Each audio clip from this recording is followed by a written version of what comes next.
IPhone ഉണ്ടെങ്കിൽ മാത്രമേ YouTube channel തുടങ്ങാൻ പറ്റത്തുള്ളൂ. എനിക്ക് സ്വന്തമായിട്ടൊരു ഫോൺ പോലും ഇല്ല കേട്ടോ. ഒരു ദിവസം ഞാൻ വീട്ടിൽ പറഞ്ഞ് എനിക്കൊരു ഐഫോൺ മേടിച്ച് തരാൻ. പക്ഷേ എൻ്റെ ഭാഗ്യം കൊണ്ട് അത് നടന്നില്ല. ഒരാഗ്രഹം എനിക്ക് അവിടെ നിന്ന് ഉപേക്ഷിക്കായിരുന്നു. പക്ഷെ ഞാനത് ചെയ്തില്ല കേട്ടോ. ഞാൻ ഇപ്പോൾ യൂസ് ചെയ്യുന്നത് അമ്മയുടെ ഫോണാണേ.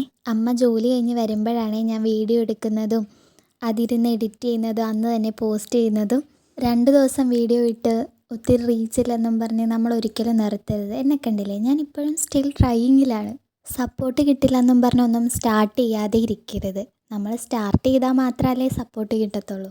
എപ്പോഴും ഒരു കാര്യം സ്റ്റാർട്ട് ചെയ്യുന്നവരായിരിക്കും മുന്നോട്ട് പോകുന്നത്. വെയിറ്റ് ചെയ്ത് നിൽക്കുന്നവർ അവരാ വെയിറ്റ് ചെയ്ത് തന്നെ നിൽക്കും എപ്പോഴും. ഇതിപ്പം ഞാൻ സ്റ്റാർട്ട് ചെയ്തേ ഉള്ളൂ. എനിക്കിനിയും കുറേ ദൂരം പോകാനുണ്ടെന്ന് എനിക്കറിയാവേ.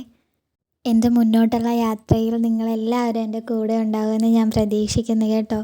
മുന്നോട്ട് പോകാൻ നിങ്ങളെൻ്റെ കൂടെ ഉണ്ടെങ്കിൽ ഒന്ന് സബ്സ്ക്രൈബ് ചെയ്തേക്കണേ.